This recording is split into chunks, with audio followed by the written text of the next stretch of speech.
श्री स्वामी समर्थ. जय जय स्वामी समर्थ. तुम्हा सगळ्यांचं आपल्या चॅनलमध्ये स्वागत करते.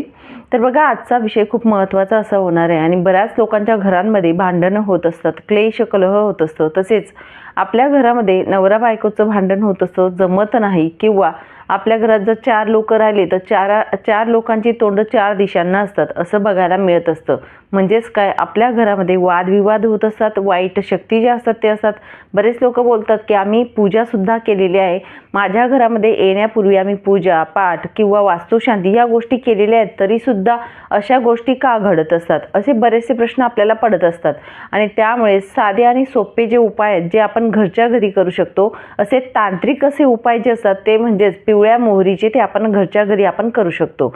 आणि आपल्या बिझनेसमध्ये जर वाढ होत नसेल, किंवा आपल्याला बघा नोकरीवर काहीतरी टॉर्चर करतायत असं तुम्हाला वाटत आहे, कोणाची तरी नजर आपल्याला लागलेली आहे असं सुद्धा तुम्हाला वाटत आहे, आलेली लक्ष्मी ही टिकत नाही, चिरकाल राहत नाही, त्यासाठी सुद्धा एक उपाय सांगेल, तो तुम्ही नक्कीच करावा. तर असे हे छानसे 3 उपाय आहेत, ते तुम्ही नक्कीच करून बघा. तुमच्या घरामध्ये वादविवाद जर होत असतील तर नक्कीच पिवळ्या मोहरीचा इफेक्ट जो असतो तो पडत असतो. पिवळ्या मोहरीमध्ये सकारात्मकता ऊर्जा जी असते ती खेचून घेण्याचं काम पिवळी मोहरी करत असतं. नकारात्मक इफेक्ट जे असतात ते बाहेर जात असतात. आपल्या घरामध्ये पूजापाठ सर्व काही झालेलं असतं तरीसुद्धा या शक्ती येतात कुठून? दररोजच्या दररोज आपण जेव्हा बाहेर जात असतो, कुठे ना कुठेतरी आपली मुलं म्हणा किंवा आपले मिस्टर किंवा आपण स्वतःसुद्धा बाहेर जात असतो आणि कोणत्या दिशेला कधी कोणती शक्ती राहील ते आपल्याला माहिती नसतं. तसेच आपण आल्यानंतर आपल्या घरामध्ये आपल्यासोबत त्या लहरी येत असतात, त्या वाईट शक्ती येत असतात आणि त्यामुळे आपल्या घरातील वातावरण हे नकारात्मक बनत असतं. तर आपल्या विषयाला सुरुवात करते. तर सर्वप्रथम पहिला उपाय तुम्हाला सांगेल आणि खूप तांत्रिक असा उपाय आहे. कालभैरव महाराज जे आहेत ते खूप बघा, कालभैरव महाराज जे आहेत ते तांत्रिक देवता मानले जातात आणि तसेच त्यांची जी आराधना उपासना केली जाते त्याचा इफेक्टसुद्धा आपल्याला चांगल्या पद्धतीने करायला म्हणजे बघायला मिळत असतो. आणि कालभैरव देवता ही न्यायाची देवता आहे. तुमच्या घरात जर वाईट गोष्टी घडत असतील, चुकीच्या गोष्टी घडत असतील तर नक्कीच हे बाहेर काढत असतात. म्हणून आपल्याला काय करायचं बघा, 40 दिवसांची सेवा करायची आहे. संकल्पयुक्त केली तरी चालेल, नाही संकल्प केला, तुम्हाला वाटतं की मी करावं, तर नक्कीच तुम्ही माझा व्हिडिओ ज्या दिवशी बघणार आहेत त्या दिवशी सुरुवात करू शकतात. 40 दिवसाची तुम्ही सेवा चालू करा. आता पिवळी मोहरीचं काय करावं तर बघा, पिवळी मोहरी आपण घ्या. पिवळी मोहरी घेतल्यानंतर आपल्या उजव्या हातात आपल्याला ठेवायची आहे. आता सेल्फी कॅमेरामुळे माझा उलटा हात दिसत असेल, तर बघा उजव्या हातात आपल्याला पिवळी मोहरी घ्यायची आहे. देवघराच्या समोर बसून आपल्याला ही सेवा करायची आहे. समोर बसून आपल्याला ही सेवा करत असताना उजव्या हातात मोहरी घेऊन आपल्याला कालभैरव अष्टक जे आहे ते 11 वेळा म्हणायचं आहे आणि वेदोक्त वल्गा सुक्त जे आहे नित्यसेवेच्या ग्रंथात दिलेलं आहे हे 11 वेळा पठण करायचं आहे. मोहरी आपल्याला हातात घेऊन 11 वेळा कालभैरव अष्टक, 11 वेळा वेदोक्त वल्गा सुक्त हे म्हणायचं आहे. या दोघीही सेवा त्या मोहरी ज्या असतात त्या मंत्रून होत असतात जेव्हा आपण म्हणत असतो तेव्हा. आणि या मंत्रून झालेल्या ज्या मोहरी असतात त्या आपल्या घरातील, तुमचा बंगलो असो किंवा घर असू द्या काही, तर तुमच्या घरामध्ये ह्या 4ही दिशांना टाकायचं आहे. टॉयलेट बाथरूममध्ये टाकायचं नाही. तर ह्या ज्या मोहरी असतात त्या आपल्या घरातील 4ही कोपऱ्यांना टाकायचं आहे. तुमचा बंगला असेल तर कंपाऊंडच्या मध्ये टाका, तुमच्या घरात तुम्ही थोड्या थोड्या शिंपडल्या तरीसुद्धा चालेल, या पद्धतीने टाका. आणि तसेच तुम्हाला सांगितलं, ही सेवा करत असताना दिवसभरात कधीही करू शकतात, संध्याकाळी केलं तर अतिउत्तम, संध्याकाळी करा तरीही चालेल. तर नक्कीच तुम्ही 40 दिवस ही सेवा करून बघा. फक्त विश्वास ठेवून, भाव ठेवून ही सेवा करायची आहे आणि त्या पद्धतीने ही सेवेचा इफेक्टसुद्धा चांगल्या पद्धतीने तुम्हाला बघायला मिळेल.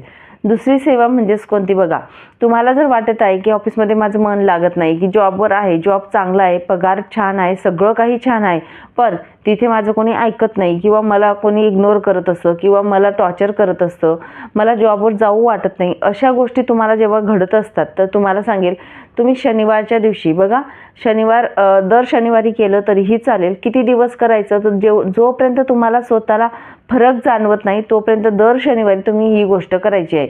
तर दर शनिवारी संध्याकाळच्या वेळेस तुमच्यावरून मोहरीचा उतारा करायचा आहे. मोहरी घ्या, तुम्ही स्वतः देखील करू शकतात किंवा तुमच्या घरातील कोणत्याही व्यक्तीने केला तरीसुद्धा चालेल. तर मोहरी घ्यायचं आहे. मोहरी घेऊन आपल्या स्वतःच्या, आपण जर स्वतः केलं तर जे असेल ते या पद्धतीने, हे उलटं सांगितलं तर क्लॉकवाईज असं आपल्याला 7 वेळा फिरवायचं आहे. श्री स्वामी समर्थ नामस्मरण करावं आणि ही मोहरी जी असते ती बाहेर फेकायची आहे. आता फेकत असताना कोणाला इजा होणार नाही. आपल्याला जो उतारा केलेला असतो तो दुसऱ्याला म्हणजे त्याचा हावी होऊ नये किंवा त्याचा इफेक्ट पडू नये, म्हणून हे लक्षात ठेवा. कधीही तर बाहेर फेकत असताना व्यवस्थित एका कोपऱ्यात टाका किंवा बाहेर अशा ठिकाणी टाका, कोणी ओलांडणार नाही. किंवा मग कचऱ्याच्या डब्यात टाकलं, बाहेर ठेवून कचऱ्याचा डबा ठेवा, बाहेर कचऱ्याच्या डब्यात टाका मोहरी. घरात येऊन हातपाय वगैरे आपण धुवायचेत, महाराजांना मुजरा करा. हा दुसरा उपाय झाला. तिसरा उपाय म्हणजे कोणता बघा. तिसरा उपाय आपल्याला करायचा आहे गुरुवारी, माता लक्ष्मीच्या आगमनासाठी. तर आपल्याला गुरुवारच्या दिवशी आपल्या घरामध्ये मोहरी जी आहे ती घ्यायची आहे. मोहरी घेत असताना तुम्हाला सांगेल ती गंगाजलमधून धुवून घ्यायची आहे. गंगाजल टाका, थोडी मोहरी घ्या आणि मोहरी घेऊन स्वच्छ धुवून आपण वाळवून घ्यायची आहे. आणि गुरुवारच्या दिवशी आपल्याला ही मोहरी जी आहे ती आपण एका पिवळं कापड घ्या, कोरं वस्त्र असतं ते घ्या. कोऱ्या वस्त्रामध्ये पिवळ्या कापडामध्ये ती मोहरी आणि त्यामध्ये भीमसेनी कापूर जो असतो तो आपल्याला ठेवायचा आहे.